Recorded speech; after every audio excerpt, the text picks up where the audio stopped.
जय श्री राधे कृष्णा। आज मैं आप सभी को आषाढ़ मास के 8वें अध्याय की कथा सुनाऊंगी। सुत जी कहते हैं, विप्रवरो हाटकेश्वर क्षेत्र में सिद्धेश्वर नामक लिंग है। उस लिंग के रूप में वहाँ साक्षात भगवान शंकर स्वयं ही प्रकट हैं। वे स्मरण और दर्शन करने से सदा सब प्रकार की सिद्धि देने वाले हैं। जो मनुष्य पवित्र भाव से भक्ति पूर्वक उन सिद्धेश्वर का दर्शन या स्पर्श करता है, वह दुर्लभ मनोरथ को भी शीघ्र प्राप्त कर लेता है। उस क्षेत्र में पहले स्पर्श और दर्शन करने से सैकड़ों पुरुष सिद्धि को प्राप्त हो चुके हैं और कितने ही मनुष्य केवल प्रणाम करने से सिद्धि के भागी हुए हैं। पूर्व काल में जब मैं पिता के घर में रहता था, मेरे सामने ही एक दिन वहाँ महातेजस्वी वत्स मुनि पधारे। उस समय उनका दर्शन करके मेरे पिताजी ने भक्ति भाव से उन्हें प्रणाम किया और अर्घ्य देकर विनय पूर्वक पूछा, विप्रवर, आपका स्वागत है। आप कहाँ से आए हैं? मेरे लिए यथोचित सेवा के निमित्त आज्ञा कीजिए। वत्स जी बोले, सुत, मैं तुम्हारे आश्रम पर चातुर्मास व्रत करना चाहता हूँ। यदि तुम मेरी सेवा शुश्रूषा करो तो मैं यही चौमासा करूं। लोमहर्षण जी ने कहा, ब्राह्मण, मैं निसंदेह आपकी आज्ञा का पालन करूंगा। ऐसा कहकर मेरे पिताजी मुझसे बोले, वत्स, तुम्हें प्रतिदिन इन महर्षि की सेवा शुश्रूषा करनी चाहिए। तब मैं विनीत भाव से उनकी सेवा टहल के सब कार्य करने लगा। वे रात में मुझे विचित्र विचित्र कथाएं सुनाया करते थे। एक समय कथा के अंत में मैंने पूछा, भगवान, समुद्र सहित संपूर्ण धरातल को आपने थोड़ी ही अवस्था में कैसे देखा? जिन द्वीप, समुद्र तथा पर्वतों की चर्चा आपने की है, वहां तक तो मनुष्य मन के द्वारा भी किसी प्रकार नहीं जा सकते। मुनीश्वर, यह किसी तपस्या का प्रभाव है अथवा मंत्र का पराक्रम है जिससे आपने संपूर्ण भूतल को देख लिया है। वत्स मुनि ने हंसकर कहा, यह तुमने ठीक समझा है। मेरे मंत्र का ही ऐसा पराक्रम है। मैं प्रतिदिन भगवान शिव के समीप षडक्षर मंत्र ओम नमः शिवाय का 8000 जप करता हूँ। इससे तीनों काल में मेरी युवा अवस्था सदा स्थिर रहती है। मुझे भूत और भविष्य का ज्ञान है और मेरा जीवन सदा सुखमय बना रहता है। मेरी आयु लाखों वर्षों की हो गई है, तथापि अभी प्रथम अवस्था किशोरा अवस्था ही दिखाई देती है। एक समय मेरी स्त्री की मृत्यु हो जाने पर जब मैं उसके लिए शोक कर रहा था, तब मेरे सुहृदों ने मुझसे कहा, अरे भैया, तुम शोक क्यों करते हो? एक दिन हम सभी की मृत्यु होने वाली है, इसके लिए रोना क्या है? तुमने अपनी प्रिया को पहले से नहीं देखा था, वह अदर्शन से ही तुम्हें प्राप्त हुई थी और अब पुनः अदर्शनावस्था को ही चली गई है।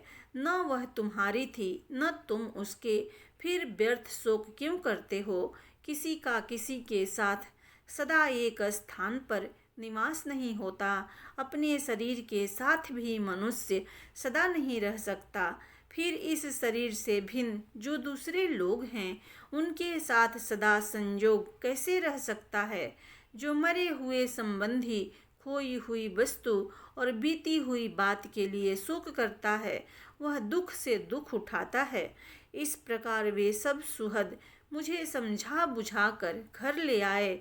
घर आने पर मैंने यह प्रण किया कि जहाँ कहीं भी सर्प को देखूंगा वहीं उसे डंडे से मार डालूंगा, क्योंकि मेरी स्त्री को सर्प ने ही काट खाया है। ऐसा निश्चय करके एक समय मैं घूमता हुआ चमत्कारपुर में पहुंचा। वहां एक कुंड से निकलकर पड़े हुए विशाल जल सर्प को देखा। देखते ही उसे मारने के लिए मैंने डंडा उठाया। तब उस सर्प ने कहा, पहले मेरी बात सुन लो, फिर तुम्हें जो उचित प्रतीत हो वह करना। ब्राह्मण, वे सर्प दूसरे ही होते हैं जो मनुष्यों को काटते हैं। हम तो पानी के सर्प हैं।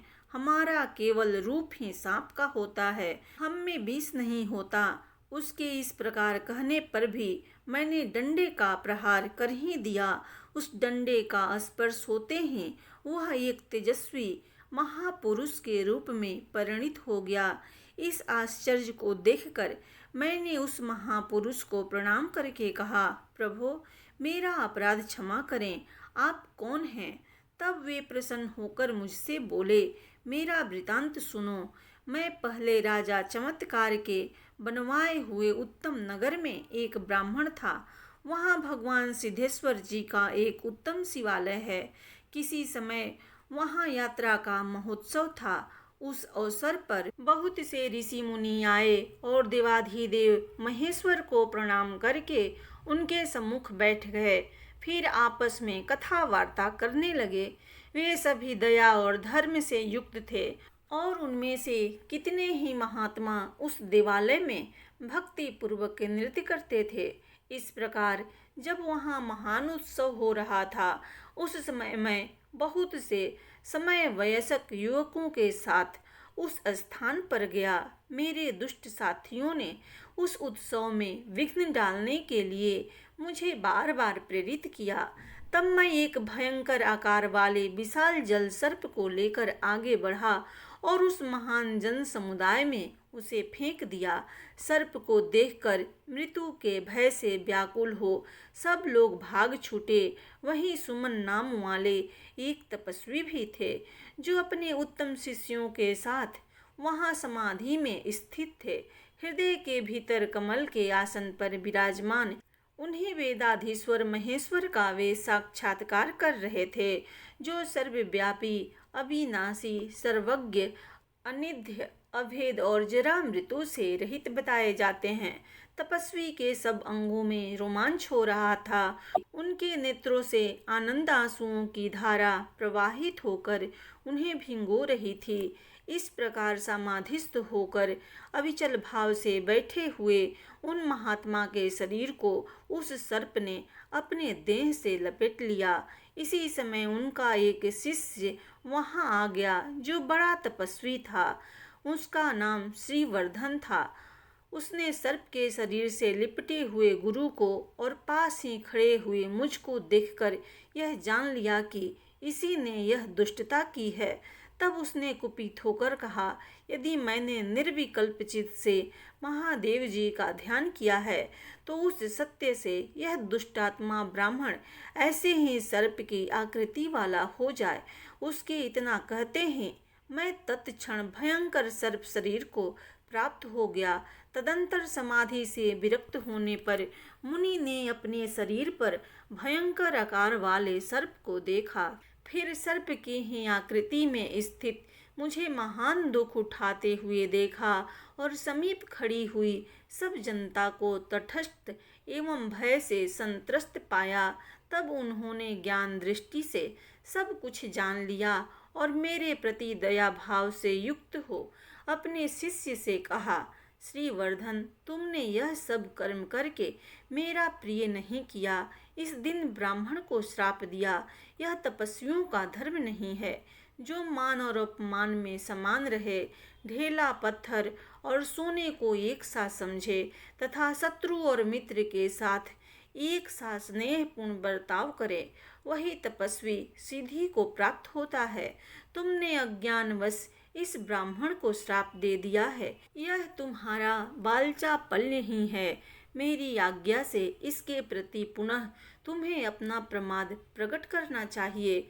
यह सुनकर शिष्य श्रीवर्धन ने हाथ जोड़ गुरु को प्रणाम करके कहा, मैंने ज्ञान अथवा अज्ञान से जो बात कह दी है वह निसंदेह वैसी ही होगी। गुरु बोले, वत्स, मैं जानता हूँ तुम्हारी वाणी कभी झूठी नहीं हो सकती, तथापि मैं यह बार बार कहता हूँ कि तपस्या और धर्म से हीन पुरुषों की जो चाल होती है वही तपस्वी मुनियों की नहीं होती। उन यतियों के लिए तो एकमात्र क्षमा ही सिद्धि देने वाली बताई गई है। अतः तपस्वी जनों को सदा क्षमा का आदर्श सामने रखकर ही बर्ताव करना चाहिए। पापी के प्रति स्वयं भी पापी न बने, यही सनातन बुद्धि है। जो पापात्मा पाप करता है वह स्वयं ही नष्ट हो जाता है। जो पापी के प्रति स्वयं भी पाप पूर्ण बर्ताव करता है वह उत्तम ज्ञान से रहित है, क्योंकि वह जले को ही जलाता है और मरे हुए को ही मारता है। जो अपना उपकार करने वाले पुरुषों के प्रति ही साधुतापूर्ण बर्ताव करता है, उसकी उस साधुता में क्या विशेषता है। जो अपनी बुराई करने वालों के प्रति भी साधु भाव रखता है, वही जनता द्वारा साधु कहा जाता है। अपने शिष्य से ऐसा कहकर गुरुजी ने परम दया से युक्त हो मुझसे कहा, सर्प, मेरे शिष्य की बात झूठी नहीं हो सकती, अतः अब तुम कुछ काल तक सर्प के शरीर में ही स्थित रहकर अपने उद्धार की प्रतीक्षा करो। तब मैंने पूछा, मुनि श्रेष्ठ, मेरा श्राप कब निवृत्त होगा? उन्होंने उत्तर दिया, जो शिवालय में एक क्षण भी संगीत आदि का आयोजन करता है, उसके धर्म की संख्या नहीं बताई जा सकती। इसी प्रकार जो उस महोत्सव में विघ्न डालता है, उसके पाप की भी कोई गणना नहीं कर सकता। इसलिए तुम भी पापी ब्राह्मण हो, अतः तुम्हारी मुक्ति इस समय नहीं होगी। तथापि मेरी एक बात सुनो, जो श्रद्धापूर्वक भगवान शिव के षडाक्षर मंत्र का जप करता है, उसका ब्रह्म हत्या जनित पाप भी नष्ट हो जाता है। 10 बार षडाक्षर मंत्र के जप से 1 दिन का और 20 बार जप से मनुष्य का 1 वर्ष का पाप धो डालता है। इसलिए अब तुम जल में रहकर आदर पूर्वक इस मंत्र का जप करो, जिससे जन्म जन्मांतर में किया हुआ तुम्हारा पाप भी क्षीण हो जाए। जब वत्स नाम वाले एक ब्राह्मण तुम्हें रोष पूर्वक डंडे से मारेंगे, उस समय तुम्हारा उद्धार हो जाएगा। इतना कहकर वे मुनि चुप हो गए और मैं इस जलाशय में रहकर षडाक्षर मंत्र का जप करता रहा। द्विज श्रेष्ठ, आज तुम्हारे प्रसाद से मैं सर्प योनि से मुक्त हो गया, अतः शीघ्र बताओ मैं तुम्हारा कौन सा प्रिय कार्य करूं।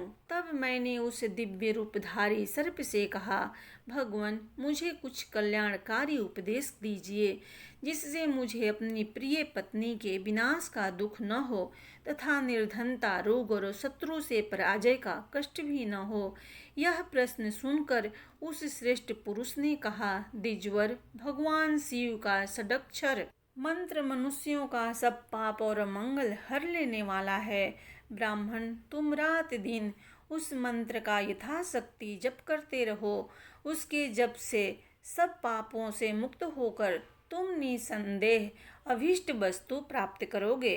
मैंने भी सदैव बड़े बड़े पाप किए हैं, तथापि उस मंत्र के महात्म्य से मुझे परम ऐश्वर्य युक्त लोक प्राप्त हुए हैं। विप्रवर, यह परम गोपनीय मंत्र मैंने तुमको बताया है। किसी नास्तिक को इसका उपदेश नहीं करना चाहिए। सब वेदों में अहिंसा को परम धर्म बताया गया है। विशेषतः ब्राह्मण के लिए तो हिंसा सर्वथा त्याज्य है। इसलिए तुम सर्प का वध त्याग दो, जो समस्त चराचर प्राणियों का अभय देता है। वह इह लोक और परलोक में सदा सब प्रकार के सुख से संपन्न होता है।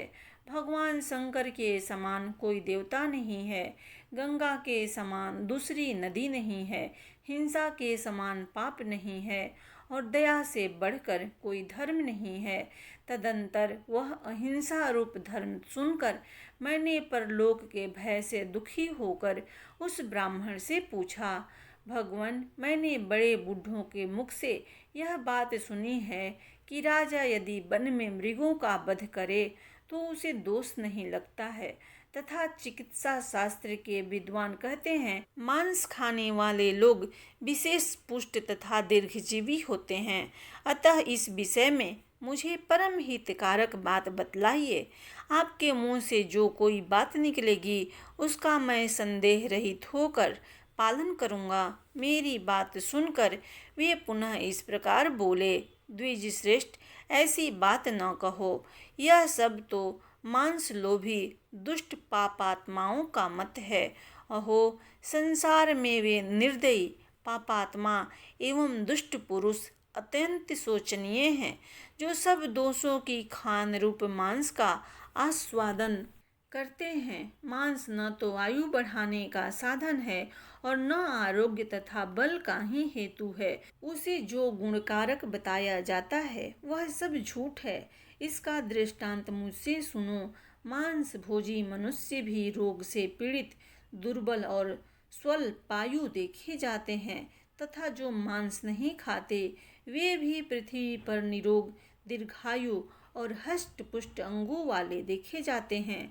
इसलिए मांस को सर्वथा त्याग देना चाहिए। जो जीवन की इच्छा रखने वाले जीवों के मांस खाता है वह घोर नरक में जाता है और वहाँ उन्हीं प्राणियों द्वारा वह स्वयं भक्षण किया जाता है। मांस की उत्पत्ति घास, काष्ठ या पत्थर से नहीं होती। किसी जीव की हिंसा करने पर ही मांस मिलता है, अतः उसे सर्वथा त्याग देना चाहिए।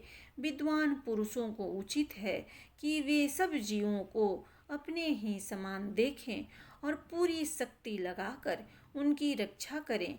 जो जीवों को मारता है, जो मारने की अनुमति देता है, जो उसे काट काट कर अलग करता है, जो खरीदता और बेचता है, जो उसे पकाकर तैयार करता है, जो उसे परोसता है तथा जो खाने वाला है, ये 8 प्रकार के व्यक्ति हिंसक माने गए हैं।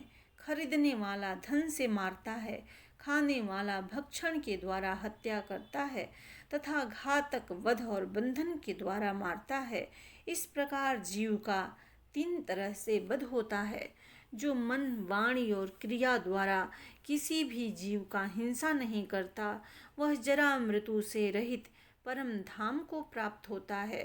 शाक, मूल और फल का भोजन करने वाला ब्रह्मचर्य परायण पुरुष भी यदि हिंसा कर्म में तत्पर है तो उसे अपने नियम और व्रत का कोई फल नहीं मिलता।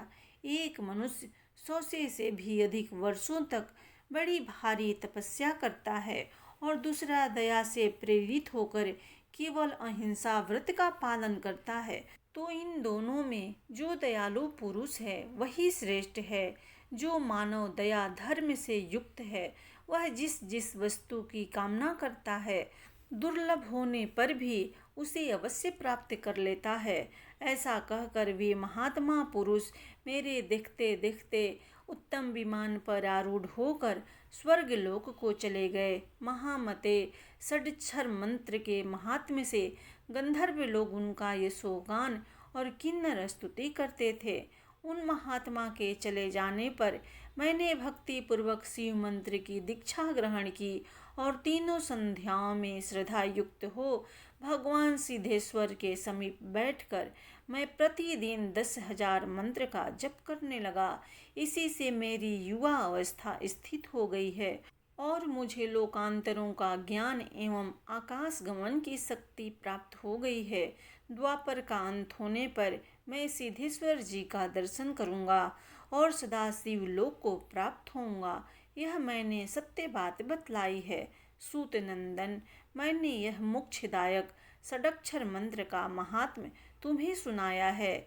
जो मनुष्य उत्तम श्रद्धा से युक्त हो इसका सदा श्रवण करेगा वह जन्म से लेकर मृत्यु के समस्त पापों से मुक्त हो जाएगा। महाभाग, तुम भी इस मंत्र का सदा जप किया करो। सुत जी कहते हैं, महर्षियों, इस प्रकार पहले सद्गुरु के मुख से सुना हुआ यह षडक्षर महात्म्य मैंने तुम्हारे समक्ष कहा है। प्रेम से बोलिए भगवान विष्णु की जय।